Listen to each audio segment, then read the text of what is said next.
Ngayon, puntahan naman natin yung mga issues, yung napapanahong issues, kasi gustong-gusto ko to eh. Oo, etong nangyayari, di ba?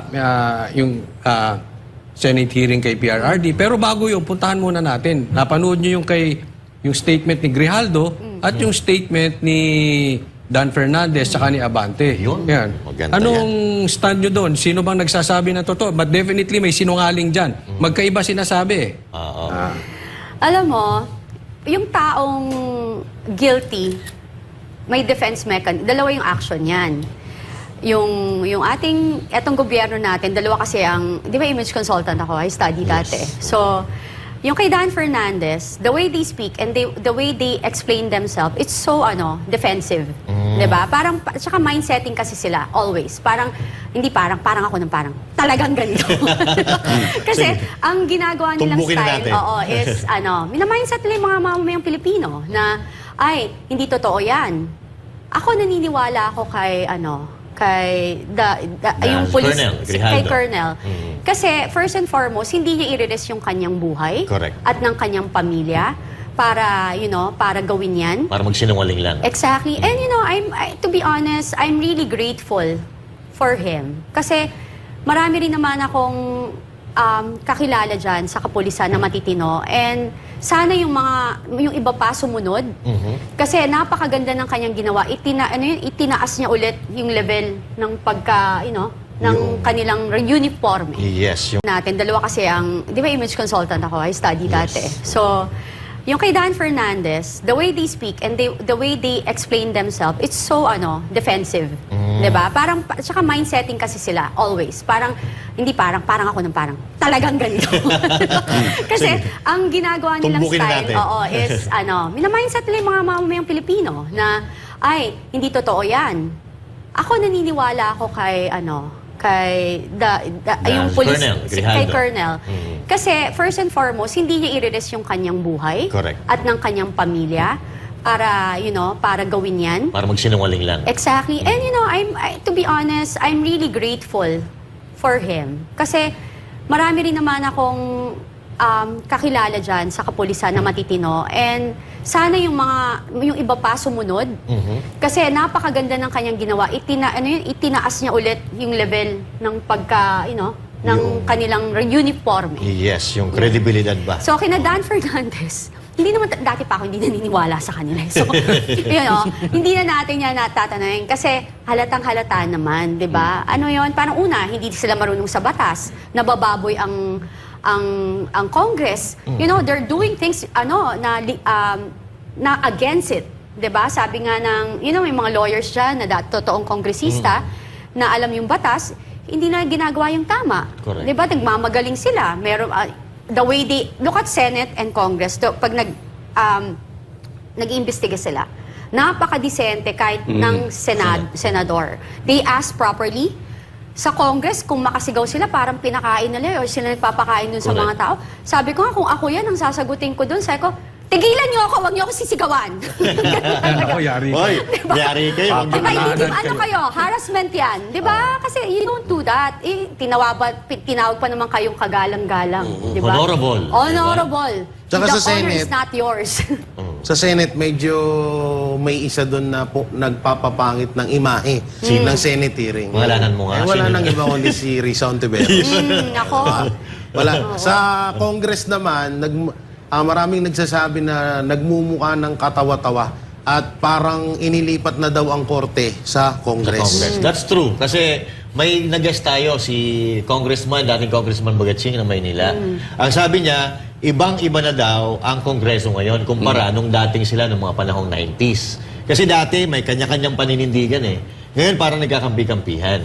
So I think it's high time na mamili tayo ng talagang mapapakinabangan natin. Yung hindi yung tayo ang pakikinabangan, no, ma'am? Kasi ang hirap na ng bansa natin. At ako, hindi pa rin ako nawawalan ng pag-asa na yung Pilipinas ay gaganda pa in the next coming years. Katulad ng Singapore, katulad ng Malaysia. Kasi napag-iwanan na tayo. Ang gagawin lang naman natin, pipili ho tayo ng mga kandidato or mga politiko na yung pakikinabangan ng bayan, hindi yung sila ang makikinabang sa bayan. Katulad na lang halimbawa, yung mga sinasabi natin, yung may mga nagawa na, yung katulad ni PRRD, katulad ng mga Duterte, si Senator Bongo, may mga nagawa na. At of course, yung tumatakbo ngayon na si Pastor Apollo Sikibuloy, na binabalak niya na gawing first world country ang Pilipinas. Sa tingin nyo, ma'am, posible bang maging first world country ang Pilipinas?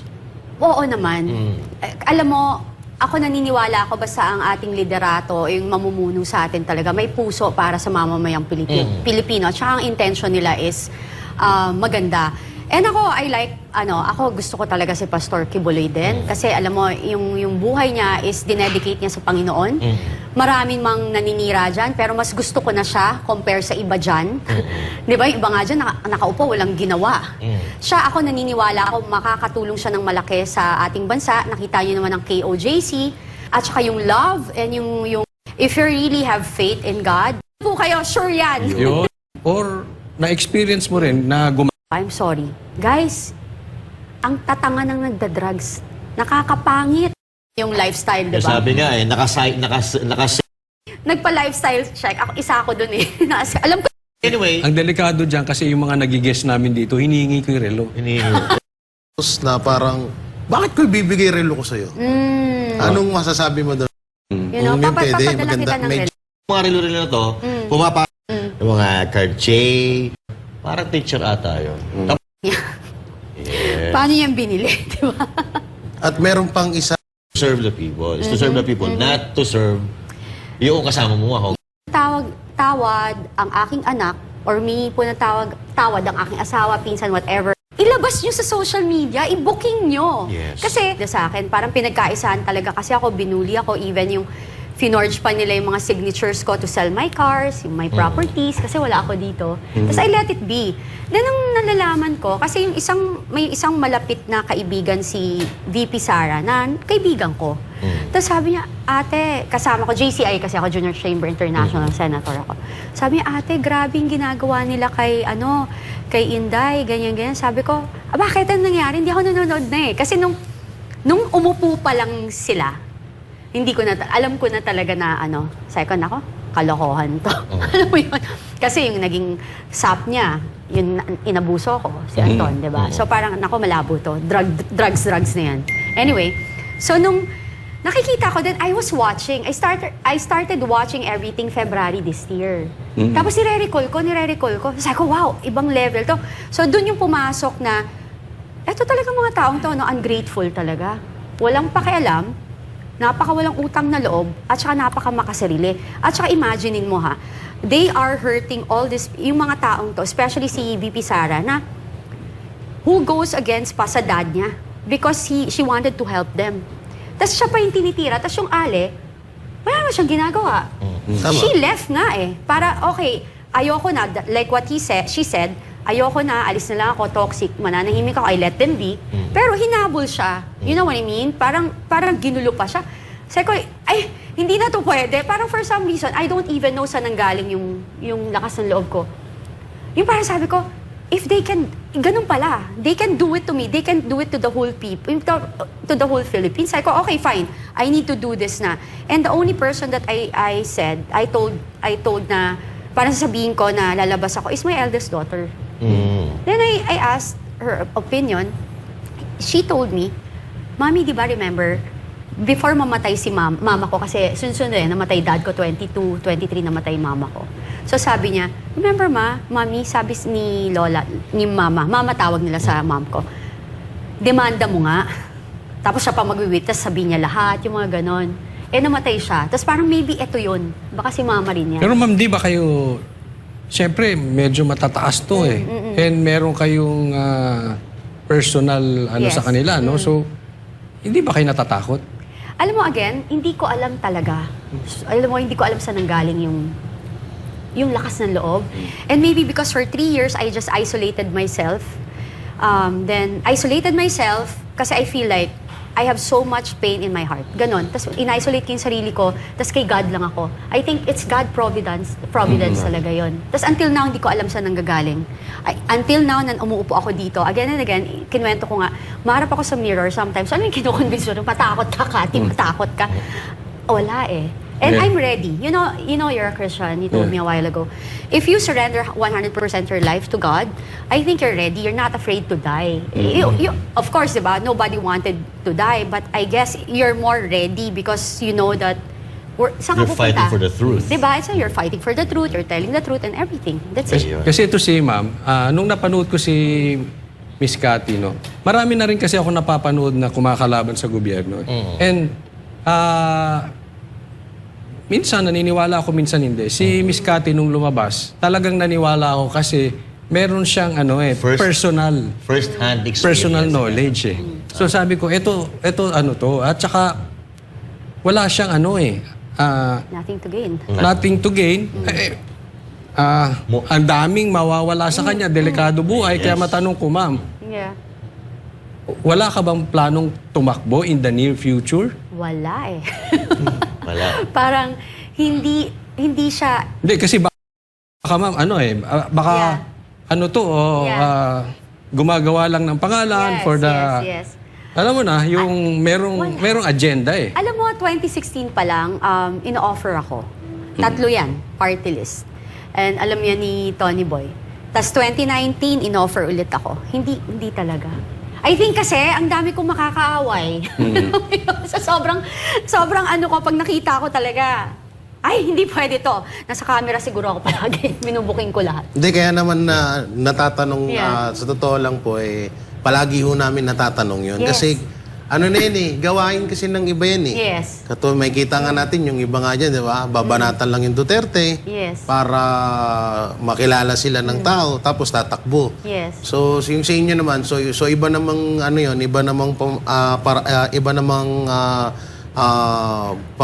paraan yun, or iba namang hindi katulad nung sa kanila, kaya palagi namin natatanong nila, Coach Holly, na wala ba kayong plano tumakbo Based na on experience kasi. Oo. Well, yung sa totoo lang, I think yung parang mas better na ganito lang ako.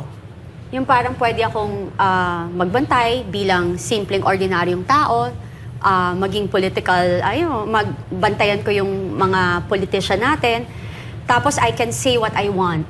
Rather than sitting there, tapos ako naman yung mababati. Because remember kasi, eto kasi yan, walang politician na umupo, nagiging kontento ang lahat ng constituent. Kasi hindi mo mapiplease lahat. May mga bagay ka talagang hindi mabibigay. And ako kasi people pleaser ako eh. Yung parang ayoko may nadidisappoint sa akin. So parang feeling ko baka ma-depress ka because of depression ko. So parang ganito na lang. Kasi you can still help the majority behind the scene by helping all those. Like right now, yung ginagawa ko, sinusupport ko yung mga politician na this coming election na naniniwala ko na makakatulong sa ating bansa. Di ba? Ayun. Parang kayo, like, okay, you're a host, pero you're giving your voice and you're helping the nation. Iba yun eh, di ba? May freedom. Alam niyo, ma'am, isa pa sa inaano ko sa inyo, yung sinasabi niyo kanina na hindi ako natatakot eh. Dahil kapag buo yung tiwala mo sa taas, hindi ka takot mamatay, hindi ka takot ganon na ganon din po ang ng Banateros. Kasi lagi nga ako kaming kadalasan, mga magulang namin, sasabihin, medyo magdahan-dahan naman kayo kasi iba yung kinakalaban nyo. Ang katwiran ko lang, bahala na. Kung ano naman yung pinaglalaban namin is para naman sa bayan at ay pawang katotohanan lamang. Sabi ko lang sa magulang ko at ganun din mga kasamahan ko dito sa Banateros. Kaya hindi ako nagkamali talaga na yung unang labas nyo pa lang, sabi ko, totoo itong sinasabi nitong tao. Tama yung sinabi ni Coach Holly kanina kasi, kumbaga may first-hand experience siya doon sa mga tao. Nakasama niya ng matagal na panahon. At ito na lang, may tanong po ako. Kasi sa social media talagang nag-trending yung pangalan ninyo. Yung mukha niyo talagang pagka nagbabrowse ka, makikita sa TikTok, sa mga Reels, at sa YouTube, nandyan lahat. Mula po ba, noong lumabas kayo at nagsalita at tinilantad nyo, nagbulgar kayo ng mga state, marami kayong sinabi, meron na po bang lumapit sa inyo para to make a deal, para tumigil kayo magsalita? Meron ba? Ay, wala. Bakit kaya? Ang meron lang is tumawag na kung pwede lang. Kasi syempre, yung nangyayari sa mga parties, private parties ng mga bahay, kunwari kakainan kami, nagiinuman kami. So, yung sinabi lang nila na sana wag lang silang ma-mention. Yun. Ang sabi ko lang, simple lang. Hindi ko kayo i-mention, basta huwag kayo makikisakay sa gulo at huwag nyo rin kukonsintihin. Kasi pag dumating yung panahon na yun, hindi ako magdadalawang isip na i-mention kung sino kayo. Iyon. Diba? Kasi dapat, kung alam yung mali, huwag yung konsintihin. Or kaya, manahimik na lang kayo. Huwag makisali Huwag sa kayong gulo. makisali sa gulo. Oo. Kasi like what I said, I did what I did. I have nothing to gain. Hindi ako artista, hindi ako tumatakbo, hindi ako vlogger and everything. I just wanted to share my experience for people to know and to, validate yung sinasabi ni PRRD, ng mga tao and everything. That's Okay. it. Sundutan ko lang. Sige, sige. Coach Oli. So wala pang lumalapit. Kung May sakasakali- tumawag lang, pero, Tumawag, oo. na huwag babanggitin yung Oo, kanilang yes, pangalan. yeah. Pero kung halimbawa, merong lumapit to make a deal na, oy Cathy, ano ba gusto mo? Para tumigil ka sa pagsasalita at para mas spare mo yung pangalan namin. Katulad ng mga binabanggit mong Yeah. pangalan na hindi ko na babanggitin. Ano yung gagawin ni Ma'am Cathy? Pagka ganun. I won't agree. Mm. Parang sa akin kasi, hindi parang, sa akin talaga is, pag ginawa ko yan, wala na akong integrity, character, and I have kids. You know, yung mga anak ko, dalaga, binata, yung gusto ko lang talagang iiwan is, I don't need much. Gusto ko lang na, yung hindi ako ganun kasikat or anything, may maiwan akong legacy na na-share ko sa bansa. Yun. Tapos yung mga anak ko, dadalhin nila yon yung maganda yung magiging record mo. 'Di ba? Kasi yung integrity mo at yung character mo, magbe-base yan kung anong pinaninindigan mo, yung principle mo, 'di ba? So kung yung prinsipyo ko mababase because bibigyan niyo ako ng billion or anything, kikitain niyo natin yung pera. Correct. Pero yung ako kasi, like what I said, si God kasi enough na sa akin eh. I've experienced it eh, pero hindi ako naging masaya. Yun. Di sana nagstay ako doon, 'di ba?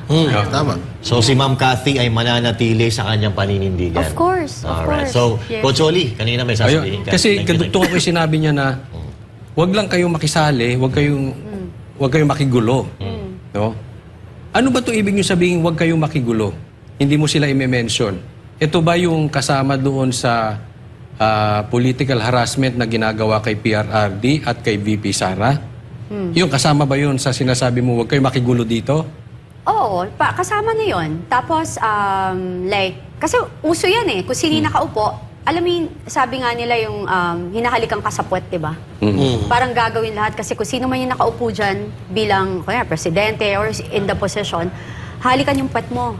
Walang loyalty talaga. So, yung mga katulad yung ganyan, remember, there's lahat ho temporary lang. Wala akong permanente. So, even sa pagiging presidente, si President Duterte nga dyan kabilib, alam niya hanggang 6 years lang siya at hindi yung pumasok sa ulo niya. Ngayon, eto nga, 2 taon pa lang, especially mga bagong politician, yung mga bagong congressman. And, you need to understand them also. Yung mga batang yan, na naging kongresista, it's either wala naman talagang alam sa batas, may alam man, pero lumaki sa luho. So they don't know the people. They don't know talaga yung need ng mga mamamayang Pilipino.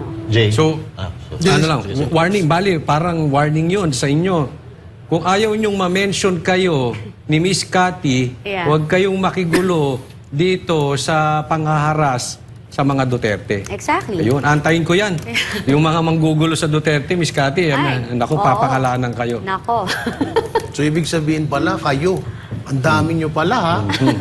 Ang dami nyo pala. So, ito pala, Ma'am Cathy, isa sa mga, nung simula ho nung na-interview ka, talo, siyempre ako, kadalasan, ang Banateros po kasi is talagang boses ng taong bayan yan eh. So, tinitignan ko yung mga sa comment section, yung mga komento ng mga kababayan natin. Number 1 ho nilang isinisigaw na kailangan na dapat or gusto na nilang humarap ka sa Senate hearing. Gaano Yes. na po ba kayo kahanda at papayag ho ba kayo? Papayag ako. Pero, alam mo yan, ako ganito siya eh. Sabi ko nga, actually, nag-usap na kami niyan eh, ni si Senator Bato. Nag-usap na kami. Sabi ko, lalabas ako, gusto ko buksan mo yung PIDEA leaks. Kasi doon ako connected. Yun. Okay? Kasi, di ba, kasi yun eh. Yung who's that guy, kita mo, hindi ko talaga makatandaan eh. Kasi they were saying, kilala ko yung grupo eh. So, hindi ko, sino to? Yung may evidence siya. Si Yung Calvo. Morales? Oh, si Morales. Morales. So, I was like, I was saying na, kasi siya, meron siyang evidence. Okay? Si PRRD, alam din niya. Pero kasi politically, parang sinasabi, oh hindi, galit lang siya, right? Pero si Mr. Nicky Cosseteng was saying it also. Yes. So ako, nakita ko, I'm an eyewitness. So those are, yun yung kulang eh. Ako na lang yung missing puzzle there eh. So kompleto na kami. So, yun lang yun. Parang actually, hindi ko nga maintindihan po sa mga nakaupo dyan, di ba? Kompleto na ho kami. Ano pa bang kailangan nyong gawin? Di ba? Like what I said kanina, nagkakwentuhan tayo, parang even the cursing, yung pagmumura ng ating mahal na presidente, parang yun wala na silang mabato. So yun na yung babato mo. Ako, ang balik ko doon, I'm sorry sasabihin niya naman, I'm a born-again Christian, ba't ko tinotolerate na nagmumura? I rather choose to have a president na nagmumura na diretso rather than isang presidente na adik at grupo ng mga korap na politician. Yun lang ako. Mabigat yan. May Lilinawin ko lang po bukod sa kumpleto na sila Ma'am Cathy, at napakalakas nung hawak na nila, mga hawak at nalalaman nila. Yung usapang PIDEA leaks. Yung kay Morales, iba po yun, at yung kay PRRD, iba po yun. Para lang sa kalaman ng lahat. Yes. Yun lang. Yes. Okay. So now, sa nangyayari sa ating bansa, ikaw ba ma'am, may outgoers ka? Na mahilig ka sa labas o lagi nasa bahay? Bahay, trabaho, ano lang? Bahay talaga ako. Bahay ka. Pero, naniniwala ba kayo Yeah. na sa mga panahong ito ay talamak ang droga sa Pilipinas? Ay, of course. Okay. Let's be, real talk tayo dito. Yun nga, yung grupo ko, like yung batch namin, yung age ko, tayo naman, may mga kaibigan tayong Yes. gumagamit, right? So, especially dun sa, namin, sa Circle mo. society namin, no? Sa circle namin.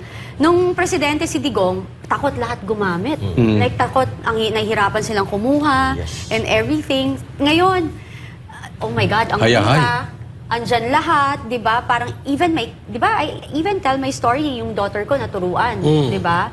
So sobrang bulgar. So bulgar and hindi nila yung matatago. Yun yung sabi ko, yung style kasi ng pamumulitika nila, nakalimutan nila may social media. Dati kasi nung panahon nung dad niya, wala eh. Kahit kontrolin nila ngayon yung Television. network. television. People has freedom Yes. for social media. Wala nang nanonood. Even yung barkada ng mga anak ko, nanonood pa ba kayo? Anong news? Napanood mo ba yung news? Ano yung tita? YouTube sila na. YouTube, TikTok, and Facebook. Actually, wala na nanonood halos ng TV ngayon. Wala. Kaya nga dapat ako, nananawagan ako sa ating mga mahal na mga newscaster. Di ba, voice of the people kayo. Please, parang do it. Do it for the people. I understand that na-trauma kayo, nawalan ng iba sa inyo ng trabaho. Pero, dapat kayo yung maging boses ng mamamayang Pilipino. Tingnan nyo sila dito, di ba? Parang, kaya sila ngayon yung nandyan all over. Ako rin pag binubuksan ko yung phone ko, Banateros. Natatawa nga ako. Minsan nga si Boss Data, pag Facebook ko, nakikita ako ng comment niya. Kasi ganun pala yun pag pina-follow mo. Yes. Napapa-comment na rin ako sa comment. Pag may kinokomentan siya. Okay, Boss Dada, wala ka dito. Pina-follow ka pala ni Ma'am Cathy. But anyway, thank you. Yes. So anyway, parang, yun lang. Sana wala kasing lalaban sa atin eh. And meron pa ako isang friend na, parang sinabihan pa niya, Cathy, ano ba yan? Parang walang class. Parang sana, yung pag ganyan, walang class. Sandali lang ho. Sa politika, ang botante natin sa Pilipinas mostly is yung mga middle and lower class. 80% of our country, ang botante natin is sila. Kasi sila ho yung umaasa na mababago natin ang pamumuhay nila at gagaan ng pamumuhay nila. Yeah, so